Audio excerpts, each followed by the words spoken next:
All right. Let's go to welcome. Welcome, everybody. Just like Christina said, please make sure you are on mute. I'm going to introduce our panelists and my co-presenter this morning, but just we are going to be making quite a bit of use of the poll and chat today. So at the end of our presentation today, we hope to send you some really great ideas. So Rebecca will be monitoring our chat, and we'd like to follow up with any great ideas with all of these follow-up materials. So today we're going to give a brief welcome, introduction to Erickson, who we are. I'd love to share the overview of the Early Development Instrument, which we lovingly refer to as the EDI. And I would like to introduce you to our Rockford and Kankakee County area teams. And then we're going to have a panel discussion and some closing thoughts. So you see me. Hi, good morning. I'm Jacqueline Vasquez. I am the Associate Director of the Early Development Instrument at Erickson Institute. A little bit about me. I'm a former early childhood educator as well as an administrator. I was the Child Parent Center Manager for Chicago Public Schools. I also now at Erickson work across the state and nationally and internationally on the Early Development Instrument. My former life has really brought me to the importance of communities coming together around a common data set to really enhance the work that's happening and align and bring data, moving data into action, into policy, which that's what we're going to share a little bit about with you today. Personally, my children go to D303. I sit on the D303 Executive Committee for the community, for the CAC, as well as supporting as professionally as the Education Council for Christopher House. So I sit at many different policy tables across the state, and that's a little bit about me. I'd like to have my colleague Rebecca Halperin share a little bit about herself.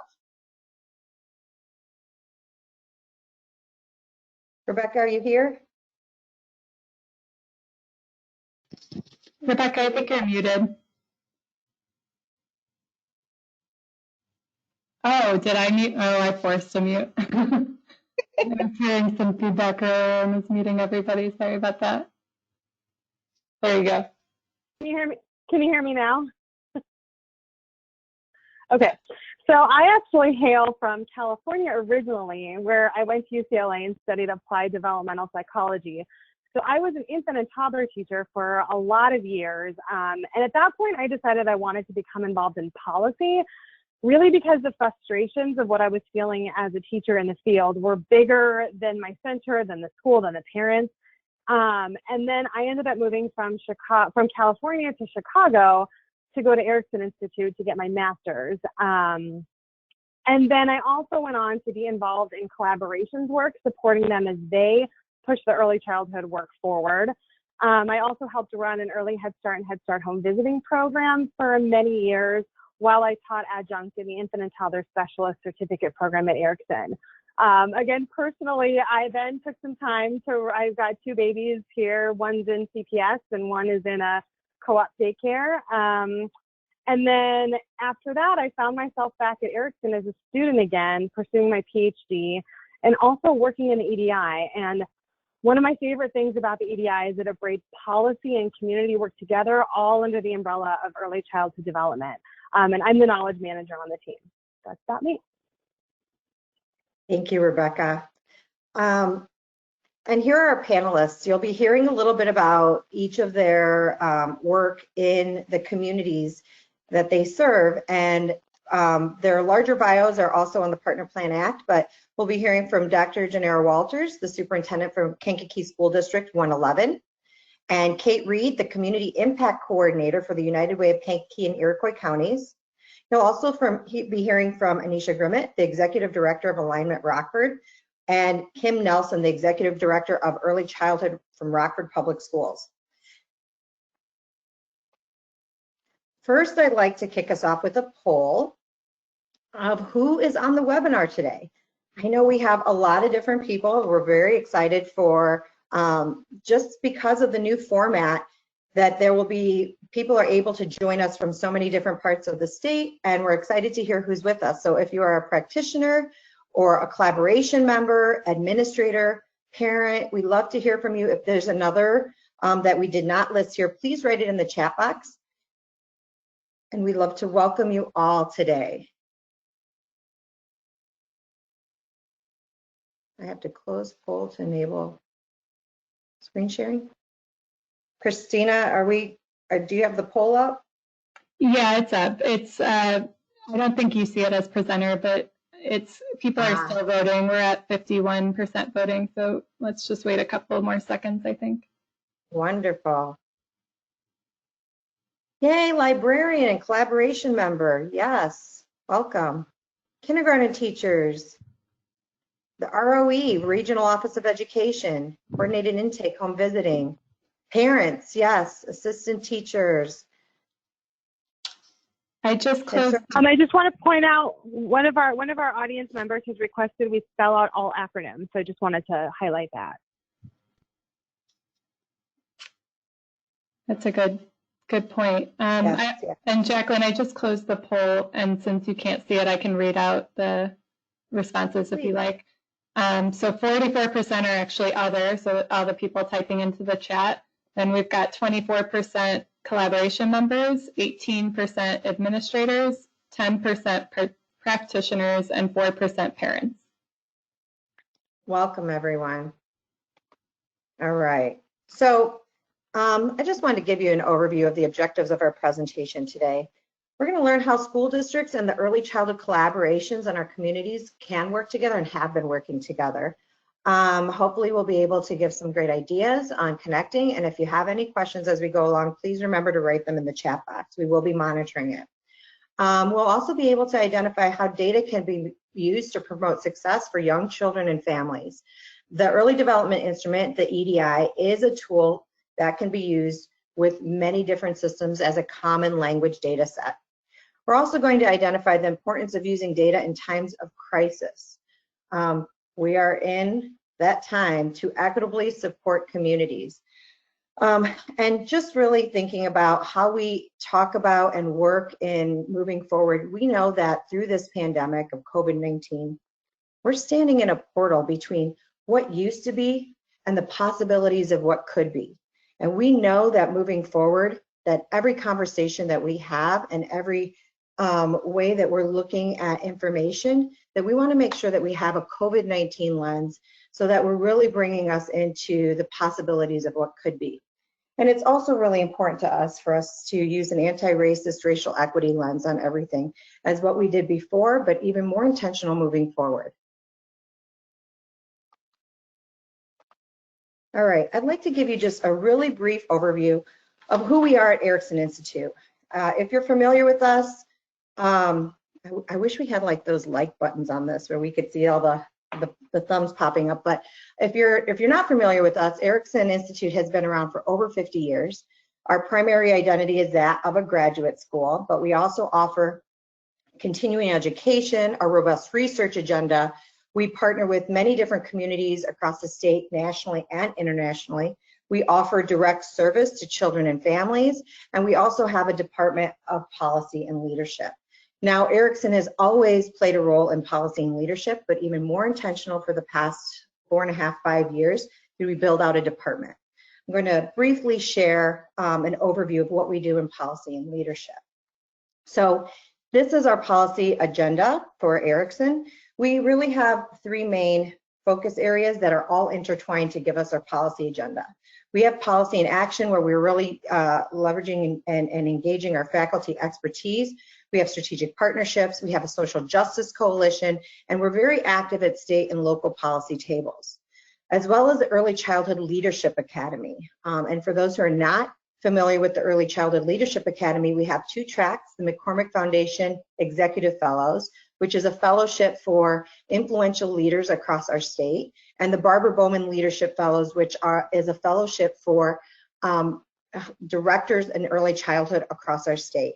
Now, the directors, they come together over a series of 10 months and learn how to move their data into a policy memo. And our community data lab, which is where we sit with the early development instrument, and as we call it, the EDI. Also, we share this community data lab with the risk and reach report. Together, we use this data in the community, in our communities that we work with, as well as in the early childhood leadership academies. We reserve spots for our EDI communities, where we're able to really engage grassroots and grass leaders to come together for our data to move from data to action to policy. And that's just a little bit about our policy and leadership work. I encourage you to go to our website at erickson.edu, and you can learn more about all of our different areas that we work in, not just in policy and leadership, but across Erickson. Now I'm going to turn this over to Rebecca.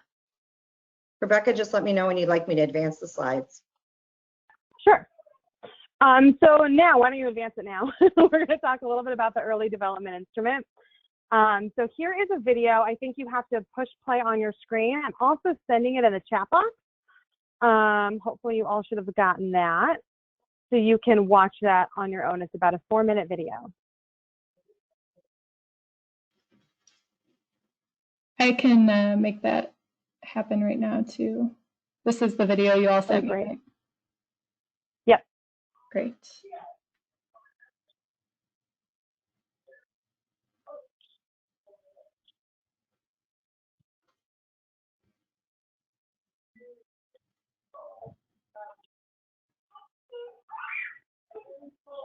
Can you all mute yourselves for the video? Sure.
Okay, great. Jacqueline, can you advance the slide?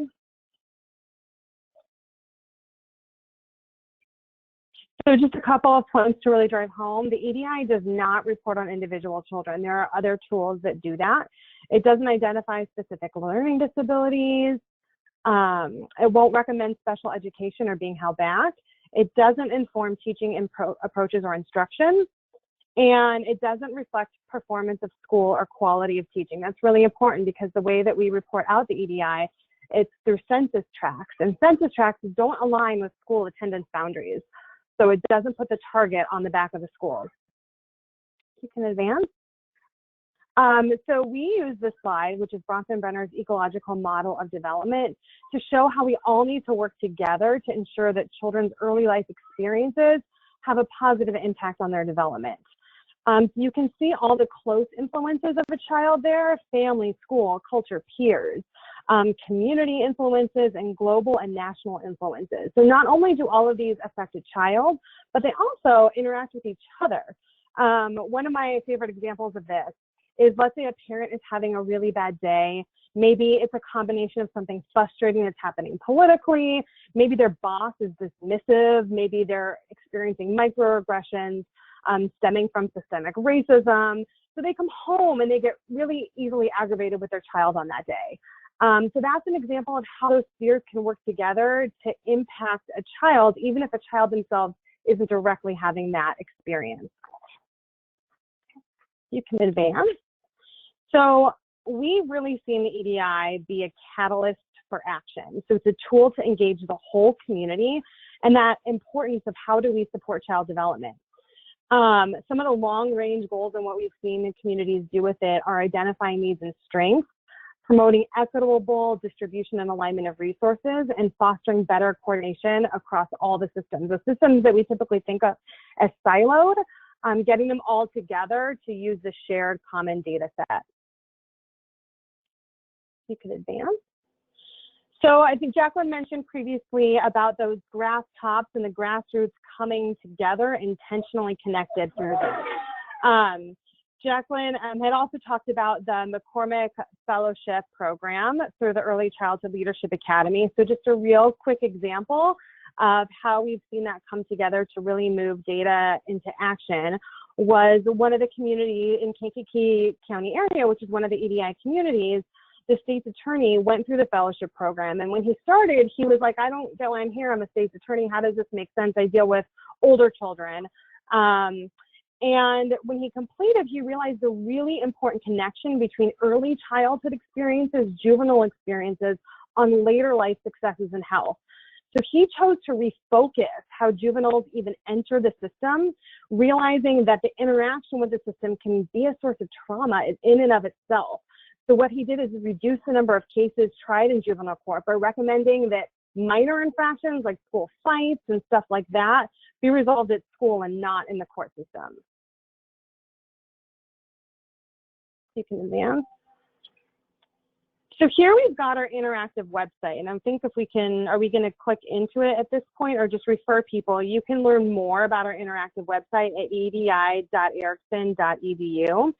And you can see from the map here, EDI communities have been Greater East St. Louis, Kankakee County, which encompasses the villages of Bradley, Bourbonnais, and Kankakee City, and Pembroke Township, Oak Park, Central Skokie and Morton Grove community areas, and Rockford. And a little bit of background about our pilot project. In our first year, the Center for Healthier Children, Families, and Communities at the University of California, Los Angeles, so UCLA, were our data partners. And in year 2, we actually acquired the second license to implement the EDI in the United States. And we're still thought partners with UCLA. Our EDI records feed into the National Repository. And in addition to UCLA, we're also thought partners with the Human Early Learning Partnership out of British Columbia, the Offord Center at McMaster University out of Canada, and the Telethon Institute in Australia, as we think together about children, families, and communities. So those are all places that are also doing the EDI. We're in thought process with all of them. And now we're actually out of our pilot years and into we can interact and do the EDI in any community that's interested and wants to engage. So now we're going to do one more poll or another poll. So how have you been able to use data, or maybe not, during these pandemics? So whether that be identifying areas of need, distributing emergency support like food and supplies, maybe it's supporting children with e-learning, or maybe you haven't been a part of data usage, or maybe there's something else that we haven't listed here. So why don't you go ahead and put it in the chat box at this time? And please feel free to if you identify what kind of data you've been using, I think it's really helpful for us to know how people have been working with it.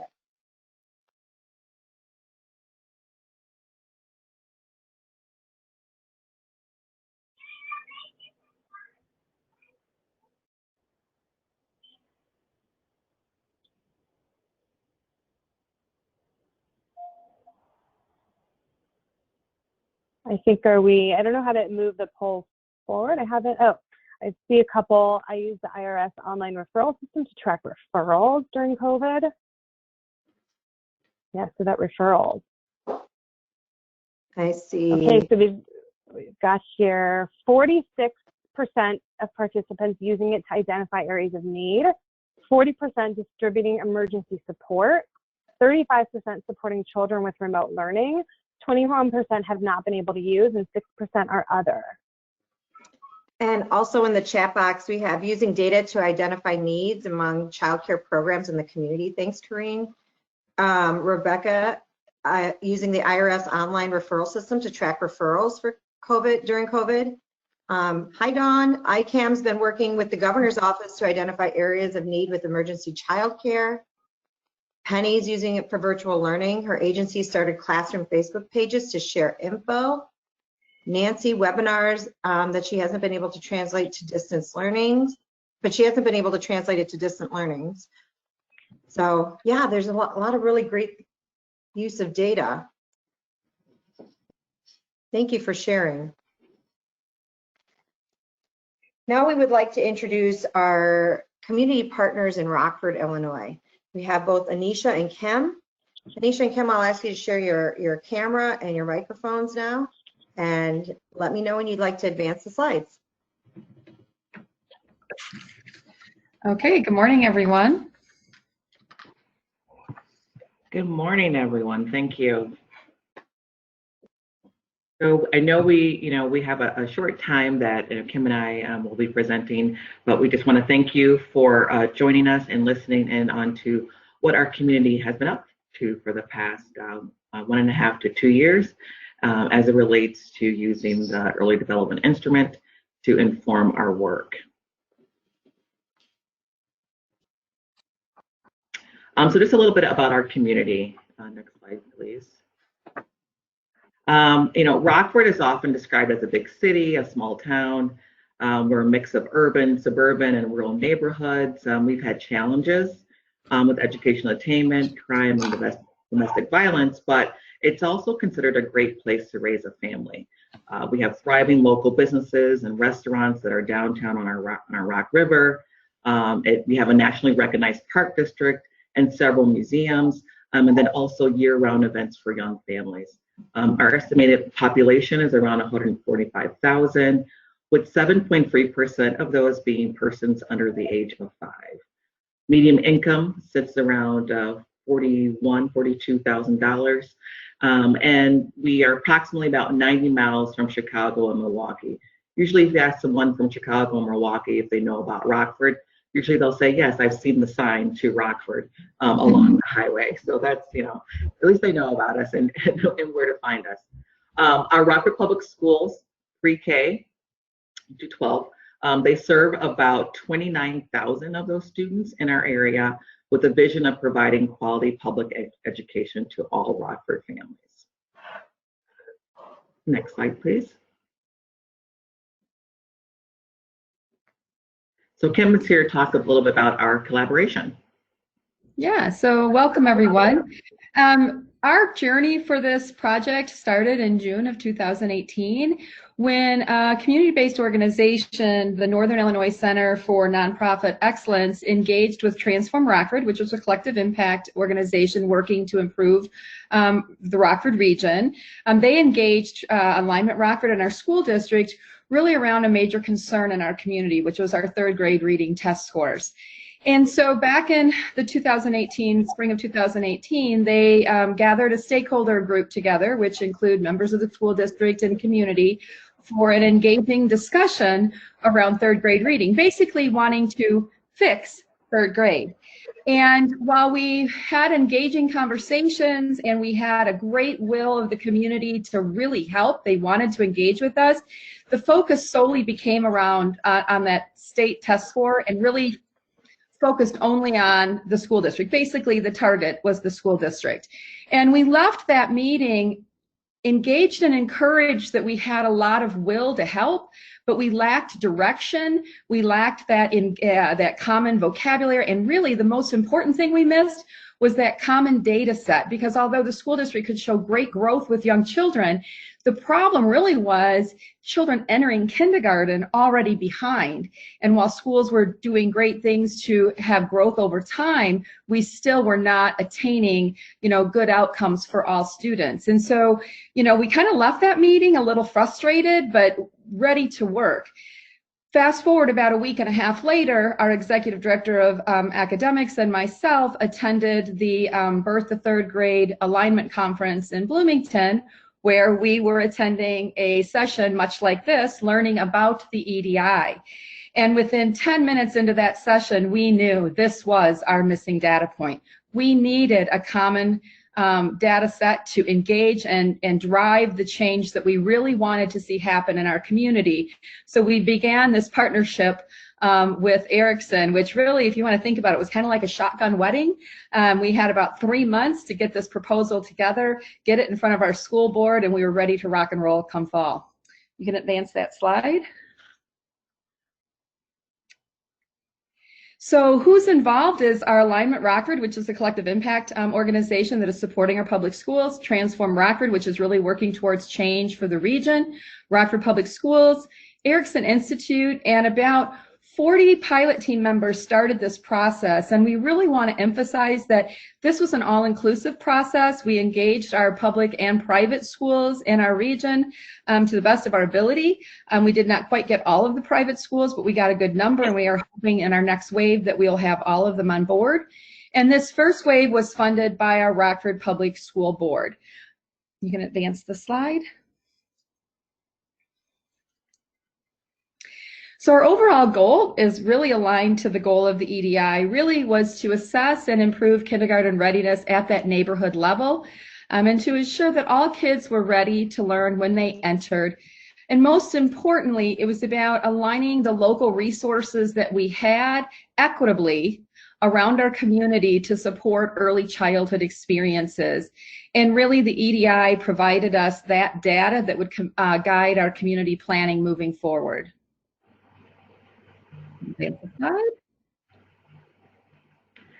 So what did we learn through all of that besides patience? Patience is key. So this is just an overview slides of some of our wins along our journey. As you can see, we've ticked off a lot of boxes along the way. With the help of Erickson, over 2,000 of our kindergartens were assessed using the EDI tool, with 67% of our schools across our region participating.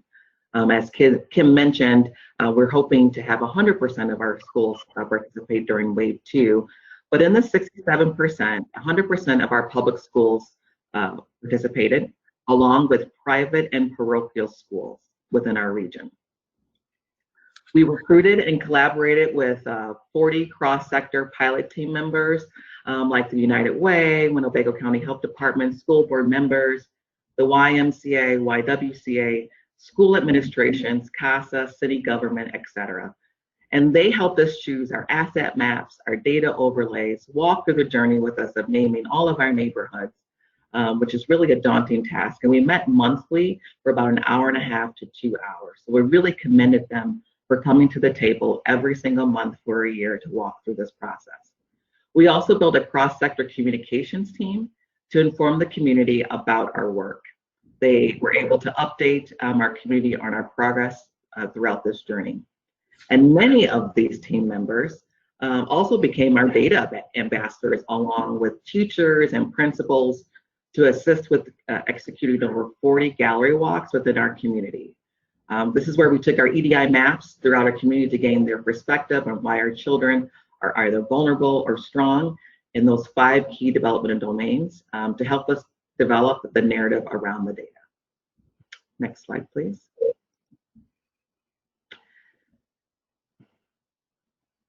So here are some of the top insights we learned from our community gallery walks. Number 1, vibrant wraparound community centers serve as community anchors for families. We've learned that the importance of having a full spectrum of services, long service days, transportation, and meals really matter for the health of young children. We also learned that RPS 205 early childhood programs and our Orton Keyes Head Start program have made a difference for social, emotional, and communication domains. We've also learned that the strengths were more prevalent than expected in several areas of the community, and those vulnerabilities were not isolated to specific areas of our community. By giving ourselves a data set to look at, we can start to question the assumptions about our community as a whole. Like, vulnerabilities exist everywhere. They are not isolated in certain parts of our community. Next slide, please. Go again. Advance again. So how are using the EDI? This is just a snapshot of our maps that you would find on the Erickson website. And really what we began to do is take that community context that we gained from all of those gallery walks in our community, and we used the interactive maps to have our strategic team really take a look at where were there areas of opportunity, and where did we see some strengths, and what could we use from that. And we used these things together to form 5 teams that were focused on driving the change that we were hoping for. We kicked off a press conference in early January to really share that information with our community and really have a call to action for other members of the community to join one of the 5 teams to support the work moving forward. Most recently, and I think timely in this whole COVID era, we were able to really take our EDI map specifically around food deserts and look at that and overlay some other data that we had gathered throughout the city on where food was going to be distributed and things like that. And we were actually able to make adjustments based on the maps that we had here with the data across. And it really made a difference in making sure that we had that equitable food distribution throughout our community. So, you know, it was a great thing to have another data source to really take a look at. The other thing that we are actually very most grateful for right now is that our maps were done, last year.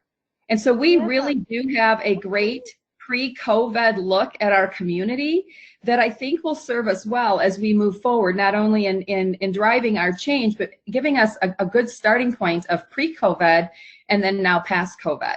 You can go ahead and advance the slide. And so we have 5 teams, and I'm going to talk about 2 of them. And the 2 teams I'm going to be talking about are support teams. So we have support and action teams. And one of the things our strategic team took a look at was what was going to be needed to really drive our change, and how could we make sure that it was well-rounded. So the first thing we wanted to do is have a team of what we call community connectors. And their focus really is on continuing to share the data with a variety of stakeholders throughout the community so that they can use this data in their own work, whether it is to gain additional grant money or to inform their planning and strategic planning and interventions, and reporting back to us as a larger strategic team on how that's working. Because what we really want to do is see the true impact of the EDI data and make sure that all of our stakeholders in our region are really, they have access to this and they're using this data actionable. You can go to the next slide. The other support team that I think is great and very unusual for Rockford right now, I think it's one of the first times we've had this, is we've got this cross-sector policy roundtable that really is focused in on early learning experiences. This group is policymakers from the city, county, school districts, private school, federal and state partners, and other key institutes to develop common plans for neighborhoods.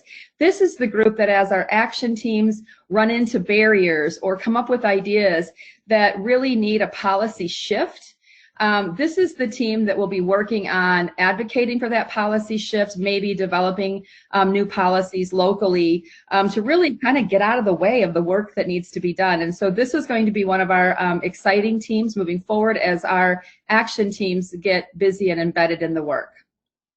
You can advance the slide. So as Kim mentioned, we have our support teams and then we have our work teams. And our alignment teams are what we consider our action teams. And these teams use our alignment continuous improvement model and process to drive our teams towards action, implementation of pilots, and measurable outcomes within those pilots. They develop, they identify the needs, the best practices, and then, like I said, develop those pilots to act. Next slide, please. So the first action team is our early childhood continuity team. And as we all know, we're talking about kindergarten readiness here. And so we know that each child may come from different areas or backgrounds before they even come to kindergarten. So some may come from daycare, some may come from formalized childcare, or no childcare at all. And so what we want to ensure is that every early childhood program should be high quality, and there should be equity, access, and good transitions between every program.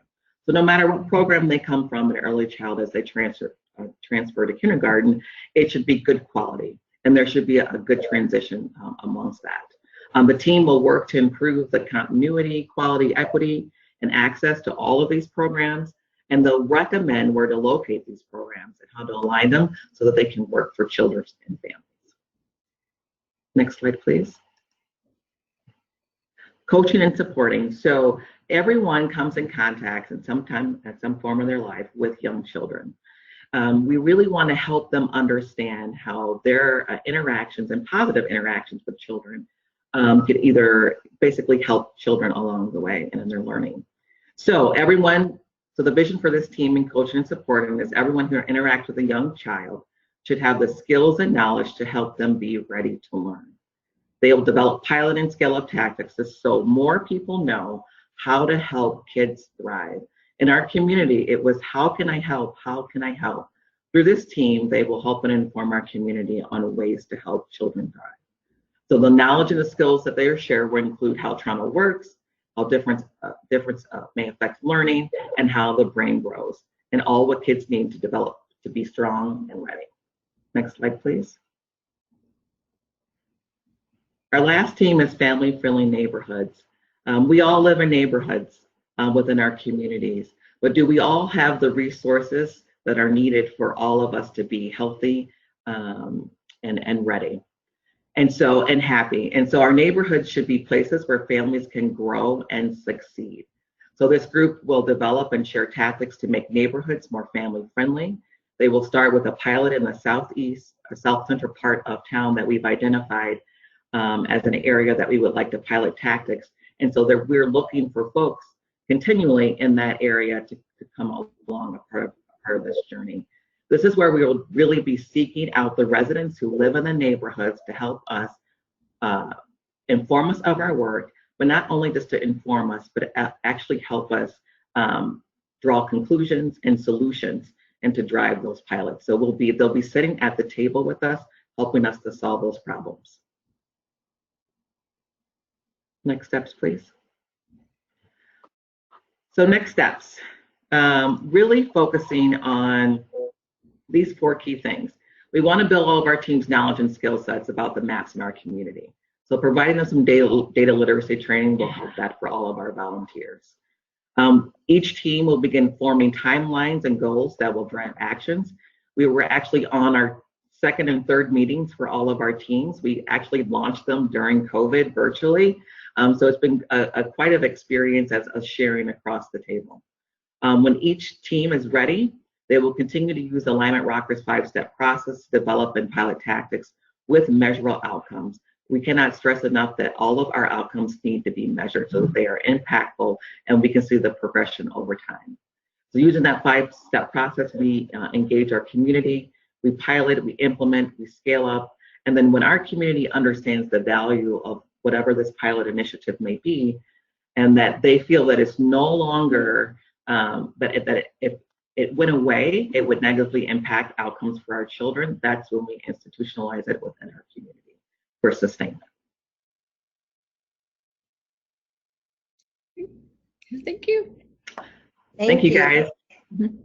Thank you both for sharing. We did have a question come through, and I just wanted to briefly address that. When we enter a community and partner with the community, I think it's really important, especially when we work with school districts. School districts in Illinois are mandated to implement the Kindergarten Individual Development Survey. Our tool of the EDI is complementary to the individual kids assessment that happens at the school level. And we're able to support the schools in taking a look at that alignment, especially as they're building their community work between school and community. But the EDI is produced in aggregate. So it is a big picture look for all community stakeholders to come in and take a look at that open data so that they can take a look at what's happening neighborhood by neighborhood and better align resources. We do have a crosswalk if you're interested. I see Trisha. We can share that with you if you're interested.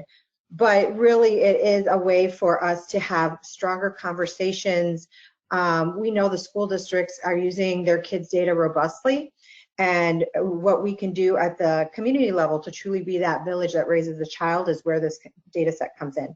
Additionally, this data set is really meant to engage public and private schools together. So we have private, parochial, charter, public schools coming together.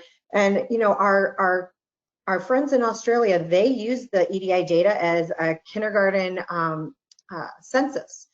So this is a tool that you can think of as, and our communities use it as a community needs assessment. So I'm going to go to the next. Yes. Jacqueline, just one thing, just on the whole thing with the kindergarten teachers, our kindergarten teachers in Rockford were actually very amazed and they enjoyed seeing the data. Actually, lots of comments after they did the EDI, they wanted to keep the EDI because there were things about their children that maybe weren't covered on kids. And they really enjoyed taking a look at their children from the different lenses there. And when they got a chance to see the data, the overwhelming response was, wow, this is what I knew. Somebody finally is getting it right. They're actually seeing in the maps what they've known about their children. And they kept saying, did you tell our administrators about this? So it worked in concert with the kids, but it was just a little bit different as well. And they really enjoyed seeing that data. Yeah, and we asked the teachers unions, hi Edna, to come in from Go. And right from the very first conversation, we asked for their union leader to be a part of the conversations, to help us to come to these conversations together, because it is a one-day, we give the opportunity to either be a one-day substitute teacher, we do multiple days in a community, or an after-hours 2-hour training, and then they can implement throughout the whole month of January is when we do it. It's done the second half of the school year once teachers know each of their children, but the data does come back in aggregate. And this tool inherently is a racial equity tool. It is used to have deep conversations, but it is a baseline. It is meant to be used with other data sets in the community and meant to drive conversations. What is happening? How do we know? What are the current contexts? And we have to bring the data out to the community to learn from community members. I'm going to move on to our chat. Thank you, Anisha and Kim. I know we have some questions in our panel that we'll bring back to you, so stay close. So please, in the chat box, if you could answer this question, what type of data do you have access to in order to make decisions. So for example, do you have organizational data within your organization? Do you use school and data or assessments to make your decisions? Do you use a citywide portal? And is this the right or enough data that you need to make these decisions?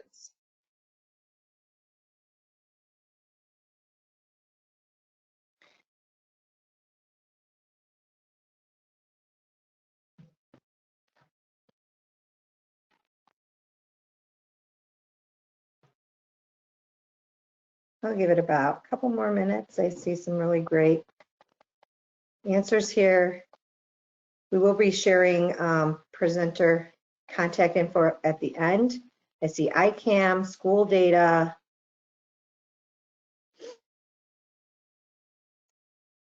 Don't be shy. Add it in there. There we go. Risk and reach. Yes, our risk and reach has been very helpful. Health Department, WIC data. Governor's Office of Early Childhood. Thank you. Now, I'm going to let you keep thinking about that. I often, TSG data and assessments, I often think, in coming together and working with different collaborations across the state, thinking about what type of data we have access to and the year that we have access to and the spread across the community, how large is that data set, is really important to making informed decisions. So it would be really interesting to know if you have that access and what kinds are out there. So go ahead and keep adding to that chat. We're going to move on to the next section. I'd love to introduce our Kankakee County partners that are here. We have Kate Reed and Dr. Janera Walters. I'll ask you both to share your webcam. And I'm going to mute here shortly. Welcome. Here we go. Are we busy or are we effective? That is the question that we are committed to addressing in our community, Kankakee County. And partnering with Erickson and the EDI data has been a catalyst for our community to enable us to be data-driven instead of just perception-led. And this data has sparked conversations that have produced action that cultivates transformation.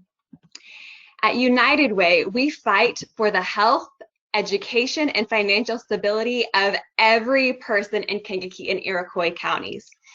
And so it's 1 in 4 of our local residents who are touched by United Way. And so it's so important for us to have this data to ensure that we are effectively addressing all of the corners of our community that may have been previously overlooked. We are honored to have been married to the Erickson Institute for quite a few years now. It's been a mutually transformative marriage, and we have partnered for our Success by 6 coalition, which is a community collaborative funded by both United Way of Kankakee and Iroquois counties and then also the Community Foundation of Kankakee River Valley. And Success by 6 focuses on early childhood development and support for families across Kankakee County. And we are dedicated to supporting our community through family and parent engagement, early mental health services, and by raising awareness about resources available to parents, caregivers, and early childhood providers. Next slide, please. And if you'll go to the next one as well. As we have partnered with the Erickson Institute, we have been able to successfully implement our second wave of the EDI data in 4 local school districts to measure kindergarten readiness. Next slide. We believe that your zip code shouldn't determine your life expectancy. And so we have focused on the city of Kankakee, the village of Bradley, the village of Bourbonnais, and Pembroke Township for our data. And in Kankakee County, 1 in 3 households cannot afford the basics of housing, food, childcare, healthcare, transportation, smartphones, taxes. So this is, really living paycheck to paycheck. And that data, that 1 in 3 figure, that was pre-COVID. So I can't even imagine what it would be at this point. If you'll go to the next slide, please. So how have we used our data? I could speak for 6 hours about this. But it's been incredible to see all that our data has led to. The results collected by EDI identified areas of greatest needs and are informing our grant proposals, funding allocations, development, and retooling of programs. They've led to the creation of action plans. And additionally, the data continues to provide a platform for our community to improve services, to further dialogue between collaborative partners, and to be a driving factor in determining need within the focus area of early childhood development. So stewarding this data has been a catalyst, making many significant wins possible for our community members, our community partners this past year, including a grant for over $2 million to help us realign our system of care, to address our gaps in our services, to address childhood trauma, and more effectively serve our impacted population. It has led to seeing the need for focusing on social emotional learning, which has resulted in our little county now having more TheraPlay trained practitioners than anywhere else in the world, with over 100 plus people who are certified. So that just shows the commitment in our community. Why? Because this EDI data shows the critical need of investing in our children. And then also you'll hear more from our wonderful Superintendent 111, Dr. Walters, about this, but it's also led to a grant to support violence prevention programs in our school district. So many great wins again. Why? Because we are seeing the data that shows the needs. If you'll go to the next slide, please, Jacqueline. Success comes when a group of individuals come together with passion and become change agents for a cause. In a short matter of time, not that long, our community has been able to engage every sector and is starting to experience the benefits of some difficult work to advance health equity, culture shifts, radical inclusion, and healing. And we want our community to be famous, to be known for how we treat our people. And so our community is experiencing a transformative movement to become a trauma-informed community that is gaining national attention. We were able to be selected by the CDC and the Public Health Institute for the National Leadership Academy for the Public's Health to help advance our movement to become trauma-informed. We'll go to the next slide, please. As we have these conversations about becoming a trauma-informed community, you cannot do that without having conversations about equity. And you can't have conversations about equity without data. And so we talk a lot about adverse childhood experiences, but we talk about adverse community environments even less. And again, our EDI data highlights that. It shines the light where we were maybe trying not to look before. It enables us to have hard conversations about things such as adverse collective historical events and why things are the way they are. In this example from Dr. Sonu that was shared by the Illinois ACEs Response Collaborative, you can see it's every individual, every child is a seed, and they will grow into a tree. So we want to make sure that we are cultivating, investing in our soils so that they can grow up to become flourishing community members. If you'll go to the next slide, please. Why does this matter? We know if an individual has 6 or more adverse childhood experiences before their 18th birthday, that their life expectancy is 20 years less, even if they don't engage in risky behaviors. So the results coming out of our EDI data, again, are life-transforming, life-saving. If you'll go to the next slide, please. We see from the National Trauma Campaign that the annual cost of ACEs is over $700 billion. So imagine the cost savings for your community of choosing to partner with the Erickson Institute and seeing where we need to focus our efforts so that we can help our people find hope and healing. You'll go to the next slide. We love this analogy that was shared in the National Leadership Academy for the Public's Health by Dr. Stout, and it's a powerful metaphor for what opportunity looks like. And we say in our community that some children, it's like they're born on the right side of the escalator that's going upward, just continually pulling them to the top. And if they fall back, it'll just keep on pulling them up. And then there's other children born on the other side where the escalator is pulling them down. And if they fall, if they stumble just a little bit, they will have to run so quickly to catch back up. And so we want to do what we can in our community to have those hard conversations to enable our kids to thrive, to flourish. Another lady in our community said, life is like baseball. Some kids are born on third base, you know, being so close to scoring a home run so easily, while other kids have to fight and fight and fight their entire lives to have a chance to try out for the team. So again, we're going to do what it takes to advance equity in our community. If you'll go to the next slide, please. Our next steps. Wow, moment of silence for when we were enabled to all be together in one place, right? I miss those days, the good old days. But as you can see in this image, we have engaged every sector, every population in our community in this movement.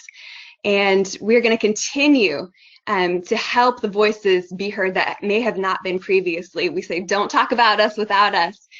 So we are really focusing on sustainability. We want to become data-driven. We have action steps through our online portal of the 11 milestones of a trauma-informed community to move from aha to action. And again, all of this is possible because our data from our EDI just really reveals where we need to focus our efforts. How are we using the data in COVID-19? If you'll go to the next slide, it's enabled us to really, in the middle of this pandemic, set up the infrastructure to get our communities that have been more neglected prioritized so that they can be connected long-term, even after this pandemic ends. We've been able to really see where we really need to focus our efforts and to elevate the community members from those populations for them to be driving the process. If you'll go to the next slide. And this is just my contact information. I would love to connect with you and hear how you're making a difference in your community, how you're using data. And it is my honor to get to pass the baton to Dr. Walters, who is just doing a phenomenal job of cultivating transformation to help our youngest community members thrive. Thank you. Good morning. I think it's still morning. I just wanted to talk a little bit more about how important this data has been for our community. And I want to start by saying that, you know, I'm a product of the community. I'm the superintendent, but I'm also a product of Kankakee. I was born and raised in Kankakee, and I was raised on the side of town that people's perception might have been that it was not necessarily the best side of town. So I was raised on the north side.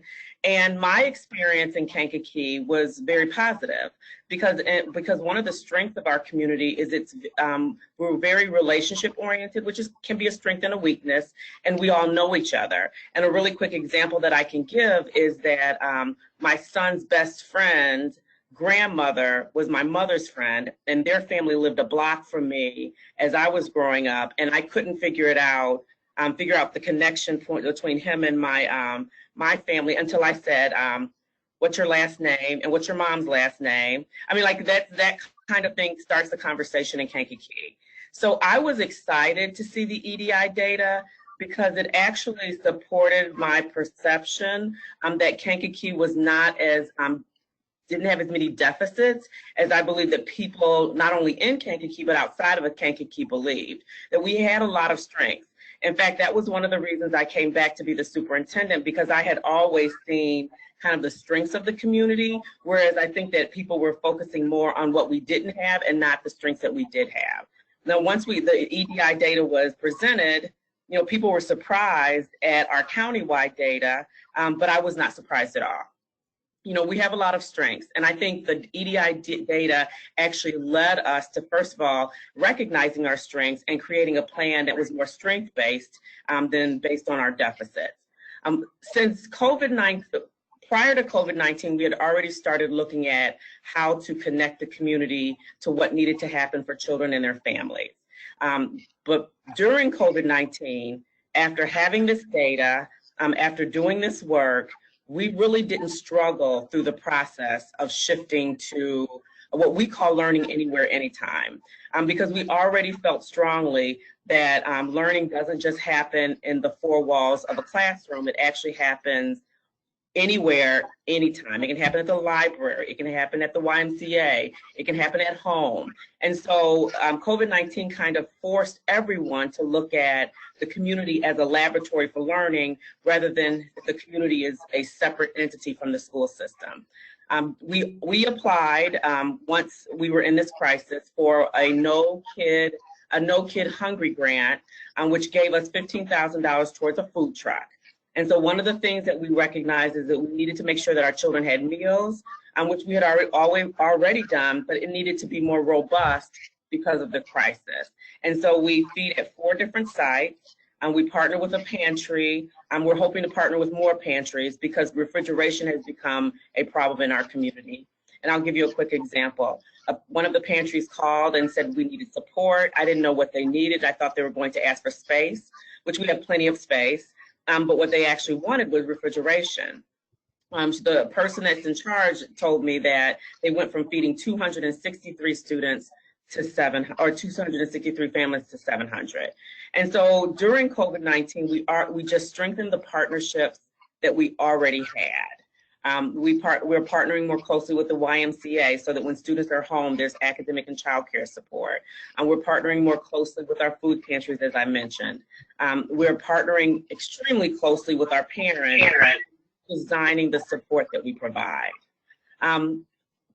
We're new forming education. We had started that with the EDI data, and we're just continuing the process through COVID-19 and the crisis that we're in now. I think most people are feeling really comfortable because of the work we already did with EDI and kind of reforming education to include the community.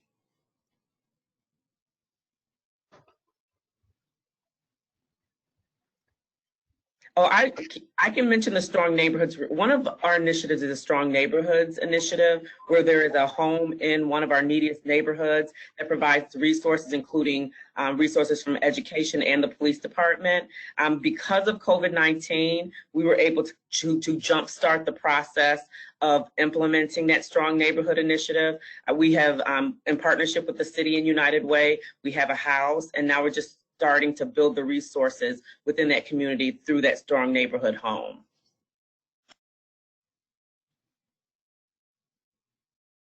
I don't know if there's anything else. So, all right. Or did you want me here? Do you want us to talk? Yeah, I know that there's a couple different community hubs now opening from your Strong Neighborhood homes. Can you tell me where they're located and you know how they were funded? So based on the EDI data and some other data that we had through the police department, there are 2 areas that really needed support. We have what we call the first ward and the second ward.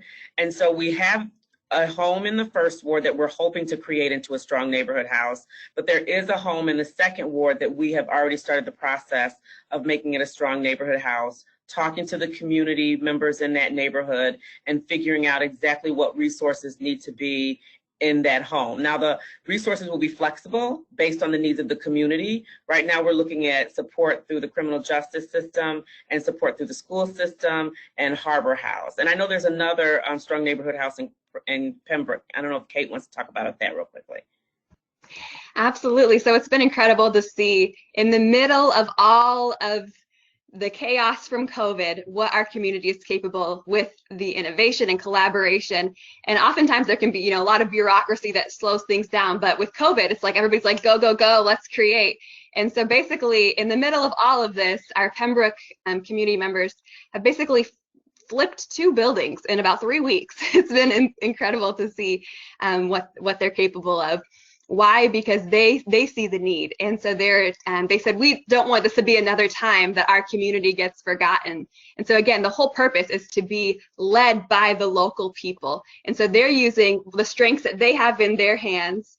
And then we're just the backbone support. And again, it's a great marriage between United Way, our school district, our local government, our police force, our community members joining hands and saying to our children, we see you, we're with you. And then helping our community to cultivate the transformation that they feel is most important.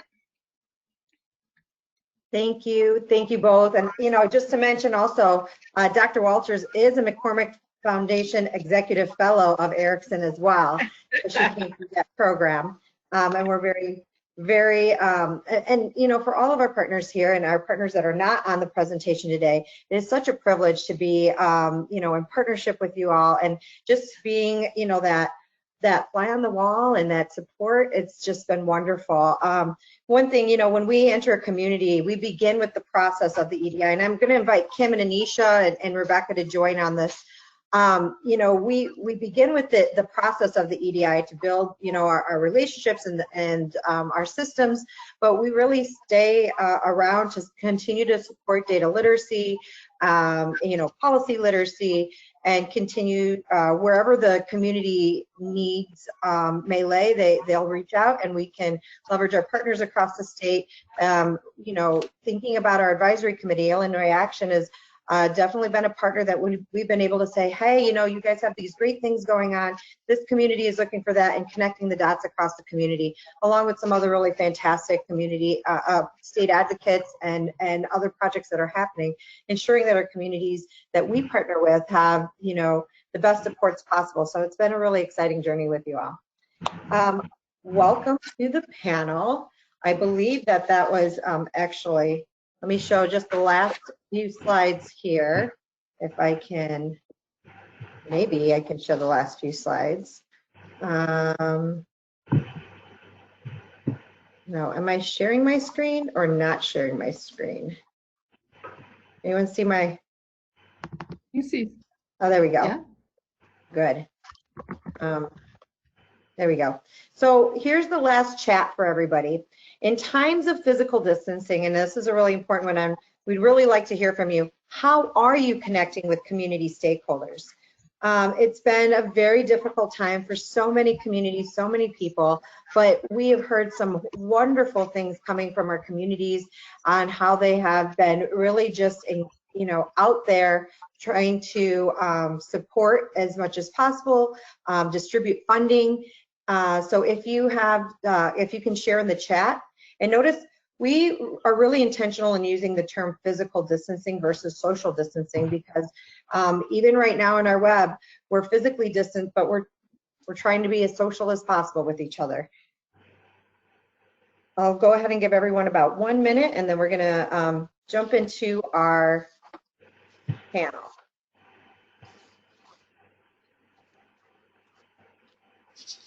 And panelists, could you just keep yourselves muted, please, if you're not speaking, because I'm hearing a little bit of feedback.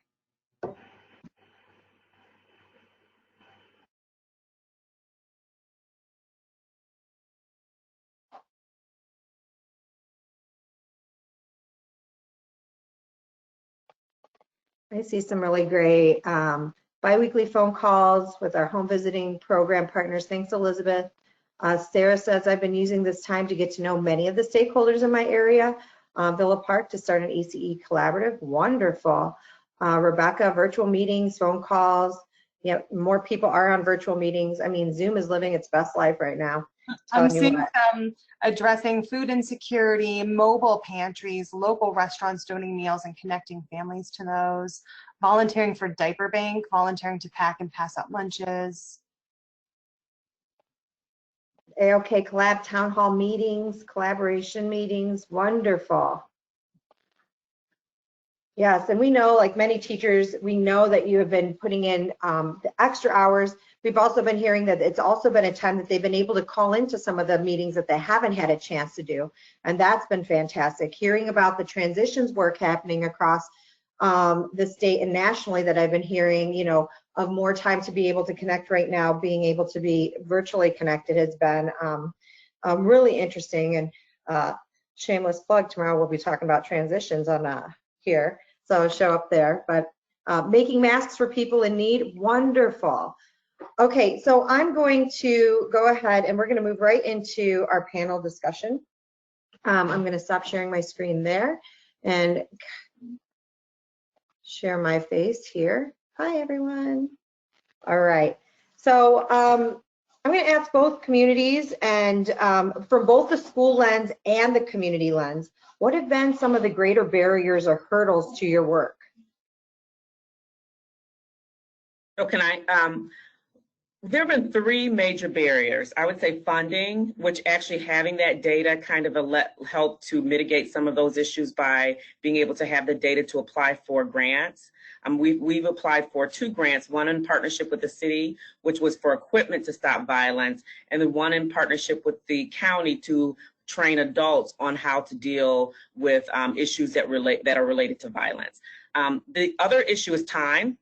You know, I actually felt like if things weren't going fast enough, but now that I look back 3 years, I think there was a lot done, but it doesn't feel like that when you're handling issues on a daily basis. And then the other issue is just pure politics. I mean, like that, I have learned as a superintendent that as much as we want to do what's best for our students, sometimes adult issues get in the way. I don't think that it's actually kept us from moving forward, but it may have slowed down that process because of people wanting to make sure that their needs are met, their own personal needs. And so I would say funding, time, and politics are our biggest barriers. I definitely agree with that. Also, funding requirements that are created by people who are not the impacted population and not even proximal to them. So with our COVID-19 community response then, we've really tried to make an effort to remove as much red tape as possible so that those on the front lines can really just create the action that they feel is most important. And then also one thing that the National Leadership Academy for the Public Health really talks about a lot with our community is how to navigate those community problems that every community has, such as turf wars, sustainability, differences in personality and leadership, like Dr. Walters were talking about with politics, utilizing collective values and decision-making processes. So really it's just having those hard conversations, coming from a place where everybody knows that we are for you. And I love the quote by Brene Brown. She says, "Brave leaders are never silent around hard things. Our job is to excavate the unsaid. What is the thing that is not being said that requires courage and vulnerability? If everyone had the capacity for difficult, really hard conversation, things would change overnight." So I love that. Okay, go ahead, Nisha.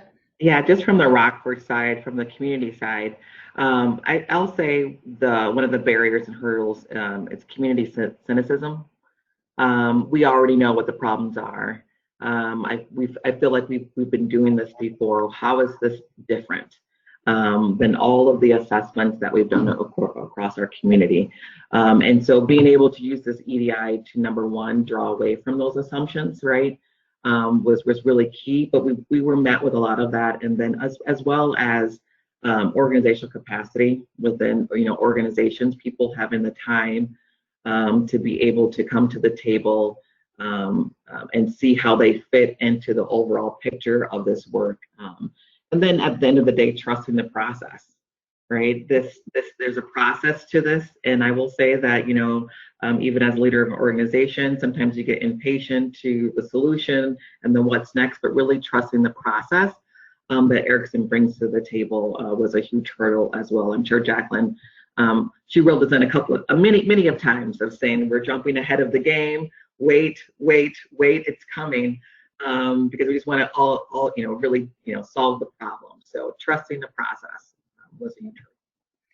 Yeah, I don't really have a lot to add from that because, everyone has kind of really hit some of the key issues that we've also been dealing with.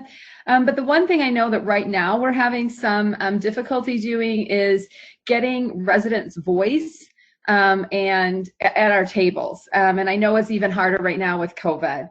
But one of the things we want to avoid is provider-heavy teams and action teams. We really need residents, the users of our system at the table to help drive these conversations, provide context and input into this.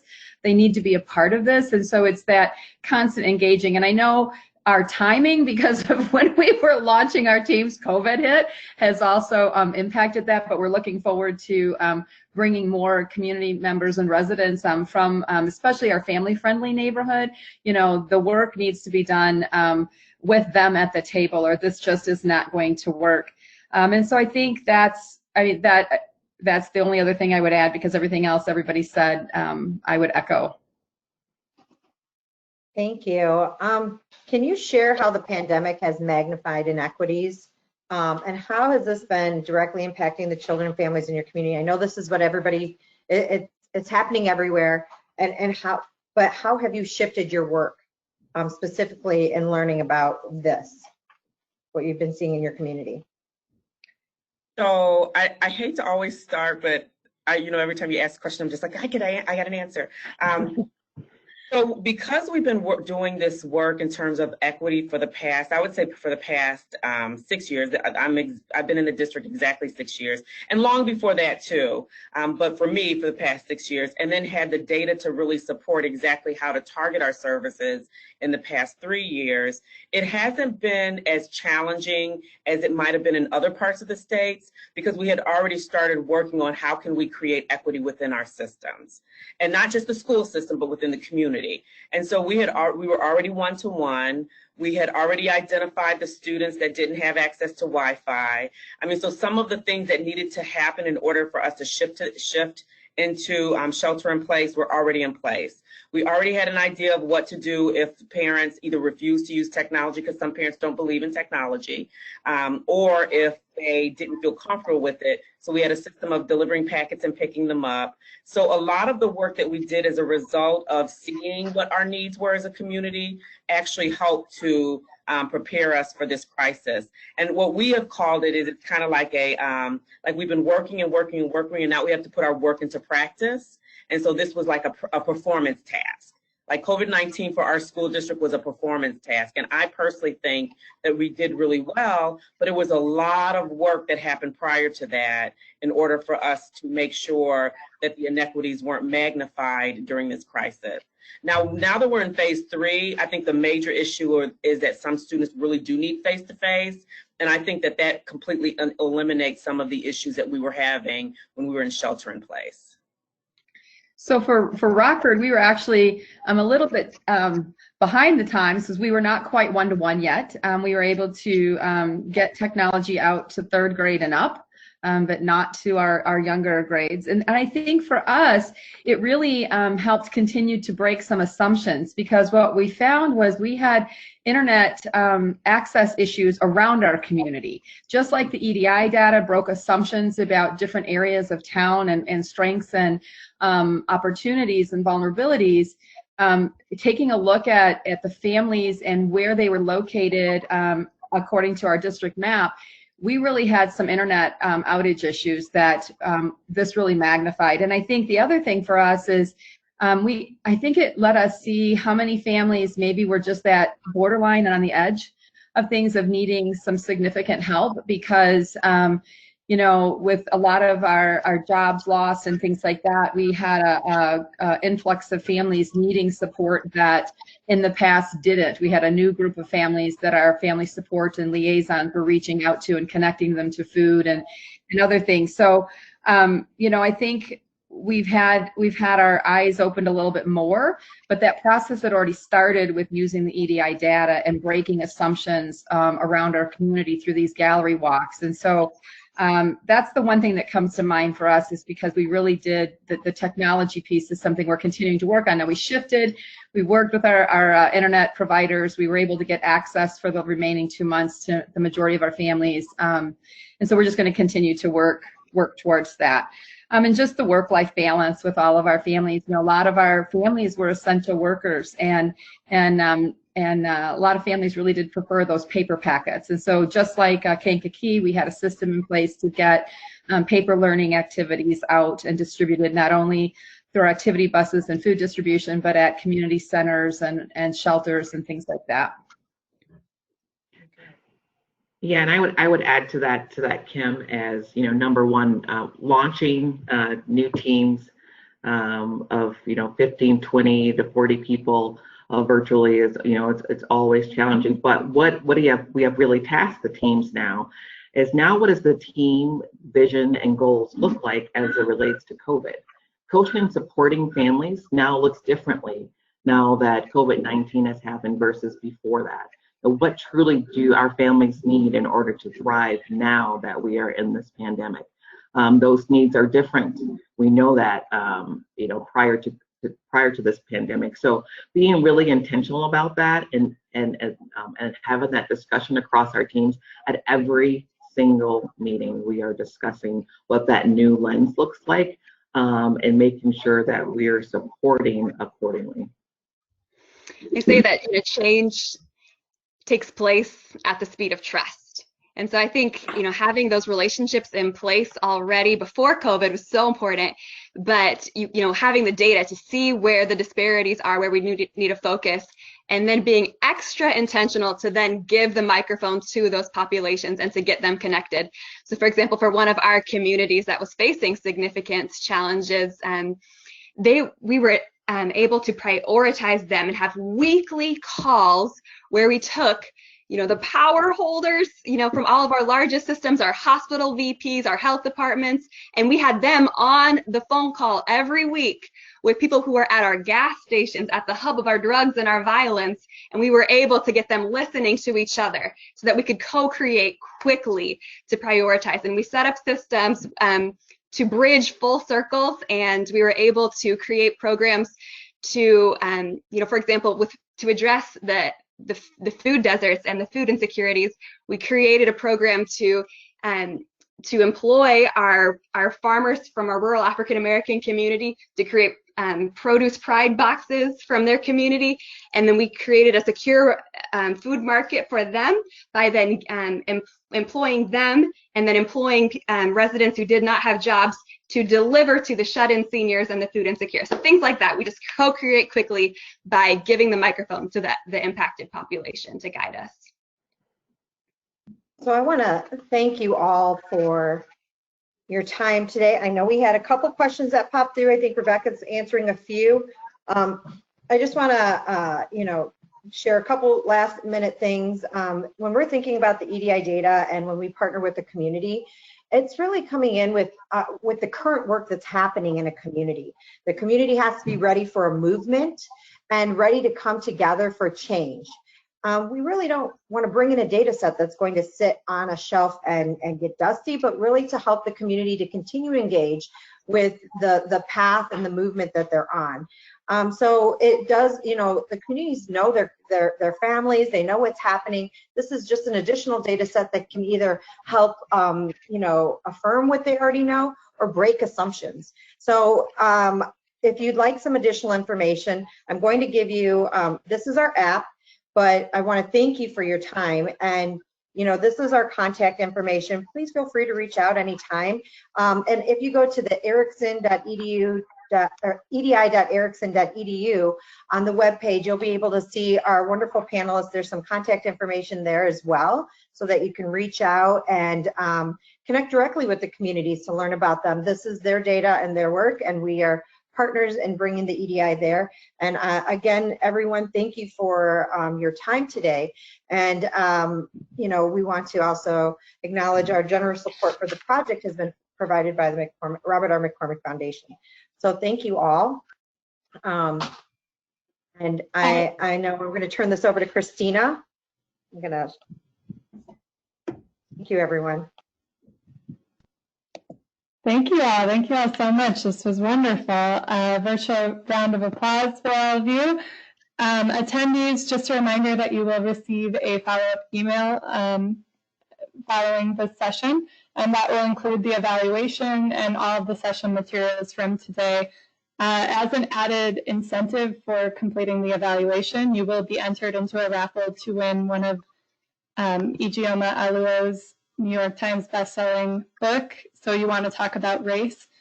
So the more, and she's our keynote speaker, I should say, and there's still spots available for that session on Thursday. But yeah, the more sessions you do, the more evaluations you complete, the more chances you have to win a copy of her book. And it's a really good book. So please refer to the Partner Plan Act website for the full schedule. And we hope to see you in another session one of these days. Thank you so much. Have a good afternoon. Bye.